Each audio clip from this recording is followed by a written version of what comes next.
2023 is a hugely exciting year for Unifor. We go to the table to bargain our auto agreements. We have 20,000 members counting on us to get this right. Every round of auto bargaining is challenging and exciting and important. But for me personally, I felt it was really important heading into bargaining that I visited our auto facilities, that I got to meet with our locals, meeting with local bargaining committees, but also with our members to say, okay, let's have a real close look at what you do here and what you care about and what your priorities are for bargaining. Well, the leadership, what we have is we have a proposal meeting. So once all the proposals are in, we vote on every one of them with the membership. We call a meeting, we bring them in, we read it off, we have great discussion, what's important, you get the idea of what they really want, and then at the end when we're done, they get to vote on it. So throughout the whole process, they get to see it. So I think that's important. It's a democratic way. I really do think inclusion is very important when it comes to bargaining. Our members have made it clear that pensions and wages are the number one and number two priorities for our bargaining. We have had some hardships through the Detroit 3 generally since 2008 and 2009. We have had some hardships. There was a lot of takebacks in those days based on the situation at the time. We all know what we had to go through.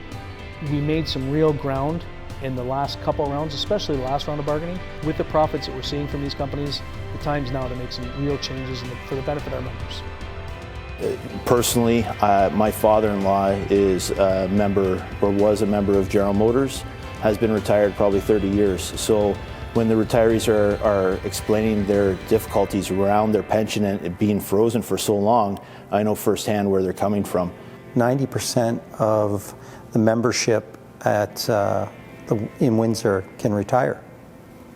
And obviously they're looking at an increase in their pensions. They haven't seen it for quite some time, and they've made it clear that that's so important, along with the other sites, but absolutely pensions are the number one issue.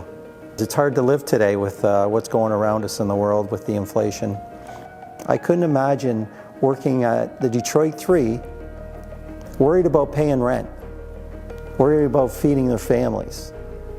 That's unheard of, and that's where we are today. And if you'd have told me that just a few years ago, you would never believe that would happen. But this is the reality we're in today, and we got to do something about it, and we're going to do it at the bargaining table.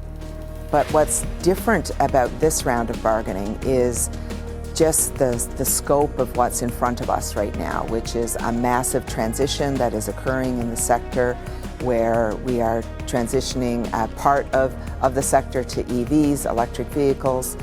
We are going to be retooling some of our plants, which is going to be a big undertaking, and we have to make sure that our members are protected during that process. In GM Oshawa, where we build the Silverado truck, light-duty, heavy-duty trucks, they're working their butts off.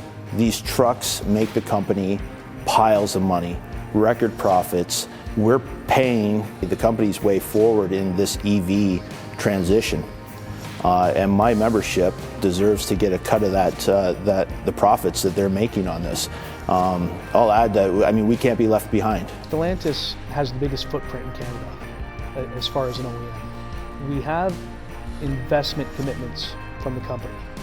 We're still lacking in some cases product allotment.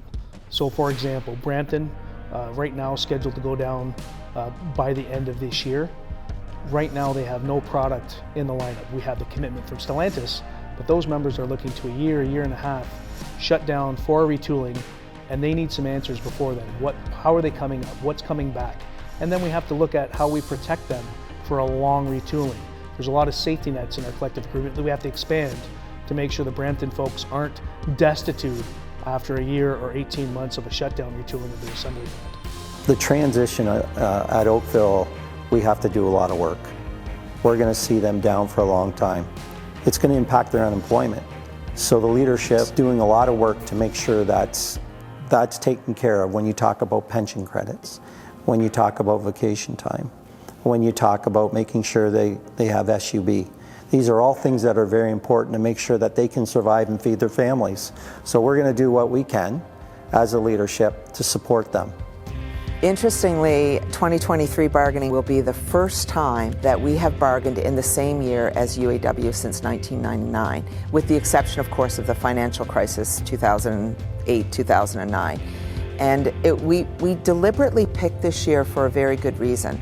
Not necessarily because it lined up with UAW, but we needed to make sure that we had a kind of another kick at the can before our plants were being retooled. Because we knew in 2020, no one was really sure how all this was going to work out. But since the last round of bargaining, we've done a ton of work to get us to this round of bargaining, not the least of which has been all of the work that we did in consultation with our locals and our auto council around our auto policy.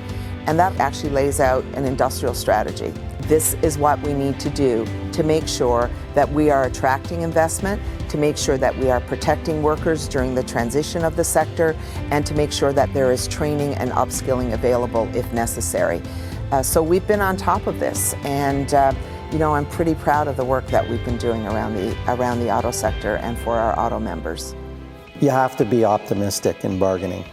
You have to have that mindset.